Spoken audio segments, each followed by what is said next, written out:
দেশের উত্তরাঞ্চলে পথে চলছে এনসিপির জুলাই পদযাত্রা। ঠাকুরগাঁওয়ে পথসভায় দলটির আহ্বায়ক নাহিদ ইসলাম বলেছেন, সীমান্ত হত্যা যে কোনো মূল্যে প্রতিহত করা হবে। শুক্রবার দুপুরে ঠাকুরগাঁও পুরাতন বাসস্ট্যান্ড গোল চত্বরে পথসভা করে দলটি।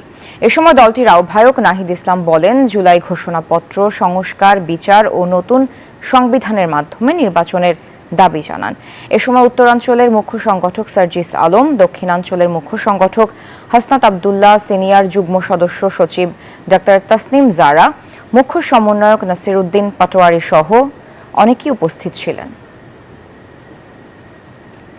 সময় আমরা দেখি যে ভারতের যারা মুসলিম রয়েছে তাদেরকে অবৈধ অভিবাসী বলে বাংলাদেশে পুশিং করার চেষ্টা করা হয়। আমরা হুঁশিয়ারি দিতে চাই, এটা হাসিনার বাংলাদেশ নয়, এটা গণঅভ্যুত্থান পরে ছাত্র জনতার বাংলাদেশ। বাংলাদেশ পন্থীদের হাতেই বাংলাদেশ চলবে। ফলে এই সীমান্ত হত্যা যে কোনো মূল্যে আমরা বন্ধ করব। বান্ডেল থাকলে প্রতি সেনমানিতে টাকা বাঁচবে। বিকাশ সেনমানি বান্ডেল কিনে জিতুন প্রতি লেনদেনে।